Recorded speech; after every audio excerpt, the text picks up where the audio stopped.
Hello everyone, welcome to the fourth episode of Unscripted Dialogues. I'm your host Aditya Shajwani, and I know the background's a bit different, but then we're shooting in India today.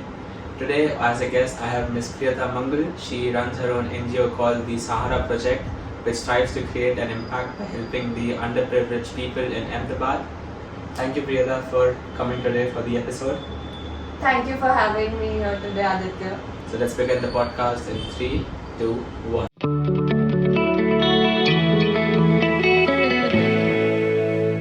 So how's it going for you, Priyata? What have you been up to? I've been studying textile design in NIFT Gandhinagar, and it's been going great. I just started second year, and it's a lot of work, but we're making it happen. How is Ahmedabad treating you, Aditya? The weather's gotten better, so sailing through, but it's good to be back home always. I hope so. Absolutely. So tell me, you started this thing called the Sahara Project. So I'll tell you how we came up with the idea for the podcast. I saw your Instagram page and then I contacted you. I was like, it would be a good idea to do a podcast regarding social service. And again, I'm grateful for you doing this podcast. That's really nice of you. So how did you come up with the idea of the organization? So many a times we've all faced this problem where we really want to donate and we want to make a change and we want to help other people, but we don't know as to how our donation is being used. Hence, me and my friend, we came up with the idea of having a 100% transparent NGO, of owning one, so that we can make it happen what we've never had for ourselves. Suppose we've always been a bit hazy about where our money is being used, how is it helping the people, because that is where our interaction ends. You make the payment and it's done. But that is not how it works when you help people and when you help the community. So that is what we wanted to give back to the society. So we were discussing one day, and it was during the time of COVID when we were all in lockdown, and there was a lot of stories that were inspiring to hear about, and we could have only helped others, and that is where our organization started. And yeah. So how did you start creating an impact? Like what all things your organization has done? So we've never targeted a particular community. We've always had the thinking of we can help everyone, so we should. And it works that way because we've helped all kinds of community. We've helped people on the street, we've helped patients in hospitals, we've helped blind students, deaf students, and we've tried our best to help where we see a need. And we started with the mass distribution of vegetables and packets of 1 kilo flour, 1 kilo rice, 1 kilo dal, and something that would have us being like something that we would consume maybe in a week, but people on the streets where they actually don't have the food and the privilege that we do, they can they'll save it up, and maybe it's not that big a contribution, but it feeds them for at least 3 weeks. So that was what we started with, and we went ahead with it. We helped out hospitals during COVID when there were no clothes for the patients to wear because of the amount of patients that there were, and there was no food, the local hospitals here, and of course there was a food shortage all over the world, and so there was, and a lot of people have helped us in a lot of ways to make all of this happen. And we also helped out local vendors where we tried to create awareness about how you can go to a supermarket and buy it at the market rate, but when you're going to a vendor, you are bargaining, and it makes no sense because it's their livelihood, and especially during COVID when their market has crashed for them, you should make sure that if not, you help them in some ways. So what we did is we bought vegetables and fruits from them, and we gave it out to the people on the streets during COVID, and the hospitals also. And we've also had a lot of blind students with toiletries that they'll need. That is like shampoos, toothpaste, toothbrush, and a lot of deaf and mute students as well in schools of Ahmedabad. This one very recent project that we've done is, so obviously the blind cannot see, but they can feel. right? Absolutely. So, and embroidery is embossed on cloth, and it is a bit over the fabric, so you Okay. can feel it. So what we did for the students is we got their names stitched on their uniforms. Okay. So now not only can they identify their uniform, but they feel that feeling of belonging when they touch the uniform. It's like the logos we have. Your personal Yes, self, I get it. yeah. And it's like those logos that we've had of our schools, but the same we did for them. So that is our target, that we can reach out to as many blind schools in Ahmedabad and make this happen for them. And Okay. give them a feeling of belonging, because we use uniforms for 2 years at least. So it helps them out in that way. That's great. So, how was the reaction of the people when you started this organization? Because it was the times of COVID, everyone was like, don't go out, wear a mask. Also, the police were like quite strict regarding the regulations.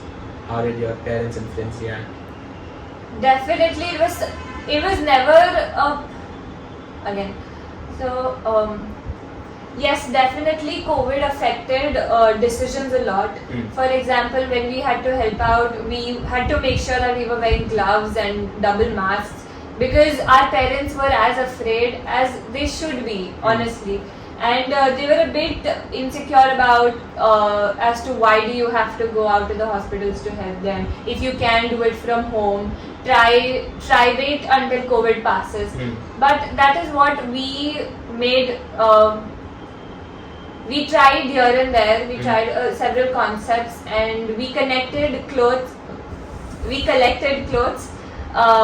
We collected like 500, 600 clothes only through our connections. Okay. By call during COVID to give out to the hospital. So even keeping in mind as to what our parents thought, we made it happen, and they've always been supportive. And to be honest, I'll be very honest with you.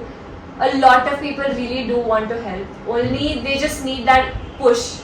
And we've come across so many people as to who really want to make an impact, and who are already making an impact in the community. Okay. For example, this COVID project, a very close friend of ours, a friend of my mom's, that is Mukta auntie, she helped us out in searching for the hospital. Okay. Because at this age we don't have all the contacts that we need, right? So it really makes our day and our project when someone volunteers by themselves and they really want to make a difference. So they've always helped. My friends have volunteered in every way possible, whether it's in terms of donations, whether it's marketing, whether it's crowdfunding or volunteering. A lot of them are the people behind the cameras in all our videos. So it's really great when they're all helping us out, and to be honest, in the end, it is because of their love and support in any way possible that this is happening today. Okay. So they're always pushing me, even during times when I'm like, there's a lot of college work, there's a lot of work with the internships, but they've always been like, so what? You can do better, you can do more, you can help out, and we're so proud of you. And that's actually very much needed a lot of times. That's good that you're surrounded by a good group of people who always want you to do the best. And also the fact that, like, if I could never start such an organization, because supervising all the work being done, the marketing, connecting people with each other, kudos to you for that. Actually, it's not that big of a deal, but it is a lot of work where you have to see the financing for the same, because people are giving you money without having something in return, like physically, right? So you have to make a record of it all, and you have to source the contributions for as low a rate as possible, so that you can help a bigger audience. And then you have to talk to the authorities of the schools you want to help, the orphanages you want to help, and it goes on and on. But it's all worth it in the end when they're like that 3-second smile they'll give you, and they'll be grateful to you, and it just makes our day when that happens. That's great. So you could have come across with, I would say, different sorts of people. How do you find putting a smile on a small boy's face? How's that feeling? It really, I don't know how to explain it, because we crib a lot. Honestly, I'll tell you, we are more than privileged. It's like we've been served everything on a plate. And by everything, I don't mean good houses or big houses and very rich schools. No, it's like when we wake up with 2 hands, 2 legs, and we have eyes to see, we can talk. That is the privilege. We've already gotten so much that it's just sad that when we crib about it. It's like this other day, actually today itself, I was in the car and this one boy came up to me and he knocked on the door, and I would expect him that he is begging. He was begging, but he was not. He was selling those blue ballpoint pens. They have like a market price of 2 rupees, but he was selling them for 20. Okay, so then I rolled down my window and I'm like, for how much? And he said 20, and I gave him the 20 because it was not about how much the pen cost me. It was about the fact that he's not begging and he's actually trying to make a living through selling something and through doing something of his own.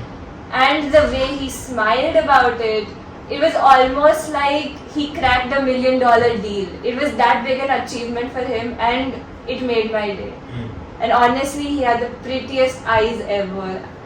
And I was just like, what the thought behind at the back of my mind was, I really want him to model for me and for my collections in the future. But that's that. It's really, it makes it all worth it, to be very honest. Because, so let me ask you, what's your take on people begging on the street? Because, I mean, it depends as well, because many people use their children as a way to for people to show sympathy and give them money. Meanwhile, they buy alcohol, drugs, cigarettes, with all of that. What's your take on that? Yes, that actually happens a lot, and we started with mass distribution to the people on the street, but then we put an end to it because it made no sense. I know that it all seems very glorified and very satisfactory on the internet and when we post reels about it, but actually it's not that good of a thing, because when you go and offer them jobs, they won't take them because they're so satisfied with begging. They're like, we already earned so much through begging, why should we work for it? And that is not something that we support. We believe that as we make a living, it will go according to it. We strongly believe that even if you're helping out a beggar, don't give him or her money.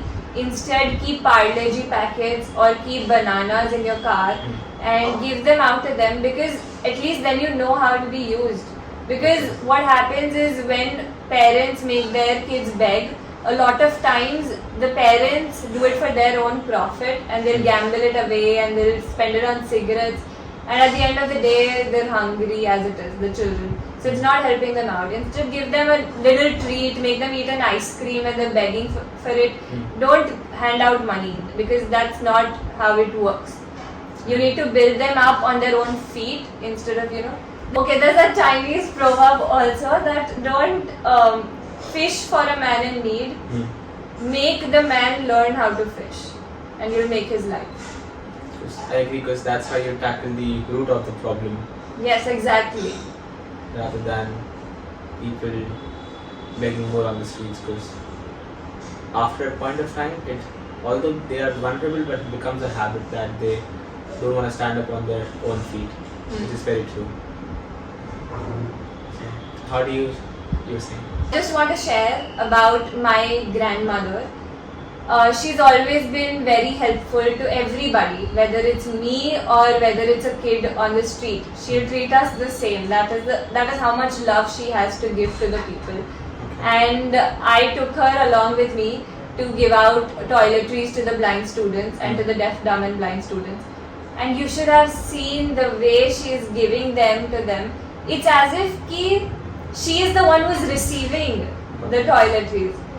That is the amount of happiness she has when she's giving, and that is literally the point of it all. That when you give, you're actually receiving for your own good. And if someday I grow up to be like her, that's it. Because the amount of love she has, you should actually see that video. I'll actually send it to you. It's beautiful. you'll be confused who is giving who. Okay. Actually, it's so beautiful, and I love her for it. It's really nice, and that is what all of us should do. When we give to someone, we shouldn't feel superior about it. We should feel happy about it. We should feel as if we are the one who's receiving it, instead of feeling ki, wow, I donated this much and I'm so proud of it. Rather than showing it off, you should be humbled by the fact that you're giving it, because that's the entire purpose of social service. Exactly. And you should feel privileged about it. You have the opportunity to give. There's nothing better than that. You have to be grateful to God. Yes, for the always. resources you have. Always. So how are you able to balance your work and your studies? Because fashion designing for me is really hard. It is, designing as in any field is very tough because it's all practical and you have to give it time. You cannot just expect, you cannot just expect that it's the last day before the exam and you're studying, because you cannot make 3-hour paintings, in like 2 minutes. It doesn't work that way. So it's always been very tough balancing it all.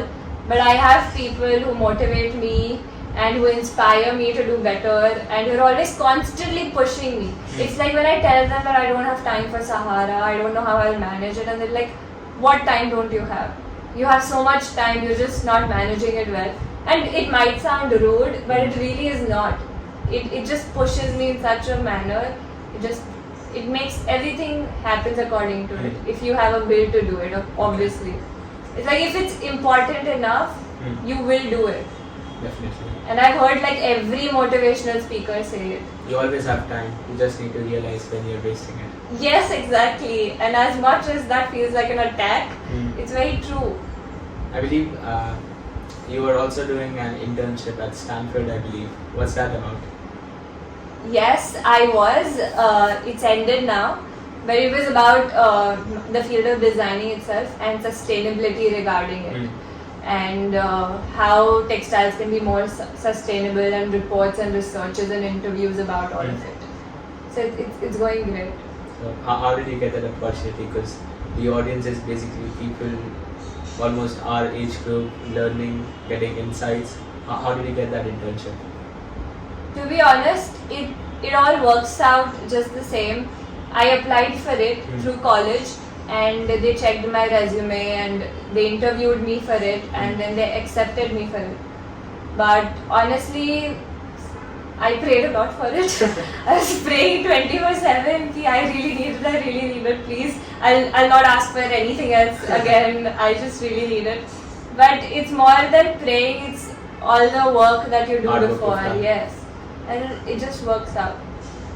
That's great. That's very inspiring. Perfect. So, where do you see yourself in the next 5 years? I cannot say I cannot say very specifically as to where I'll be in 5 years. It genuinely depends on how much I work right now. Okay. I have a lot of plans and a lot of aims, and I can talk about it for hours, hopefully on this podcast. But it only makes sense when it's all put into action, and hopefully someday it all works out for the best. And with Sahara especially, we are aiming that we can help out as many people as possible. And we don't have target numbers, but we have that need to keep it consistent, even if we don't have the time for it, and so that it keeps continuing, because it cannot work on its own. It's not a business. It's something you're doing for yourself and for the community. So we're just hoping it works out well. I'm sure it will work out well. And so if the people watching it, how can they contact you to be a part of the organization? Well, you can volunteer to be a part of it in any way possible. You can donate, you can contribute. If you want to contact me and you have any new ideas as to how you want to help the community, I'm always open to it. You can DM me, you have my contact on Instagram. We also have a YouTube channel. And it's not just about donations, it's about you contributing as in any form, whether it's your thoughts, your opinions, everything's welcomed, and especially if you're volunteering, it's the best. That's great. and also you can donate for the organization. Doesn't matter how much amount. Don't give your entire wealth, but not also 20 rupees. No, we're. That's what when we started, we actually had this hashtag where it said that you can contribute 100 or a 500. It really doesn't matter as long as you're contributing. Definitely. I myself will after this episode is uploaded. We're very fortunate for it. No worries at all. So I have this kind of new section.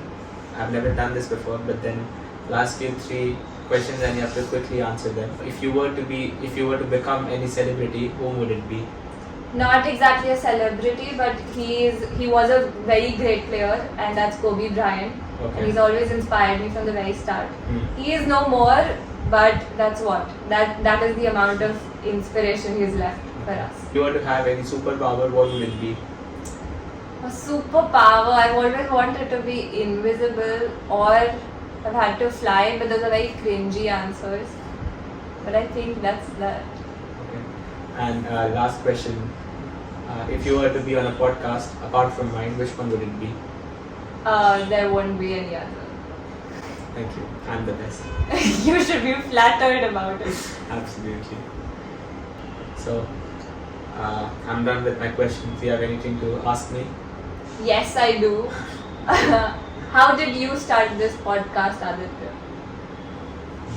So, I always thought I liked having conversations, and then a friend of mine, Raman, he's like, let's do a podcast together. I actually approached him to do a podcast, and he had his own gambling company. So, and few of my friends pushed me despite procrastinating after 1 month, and that's how it started.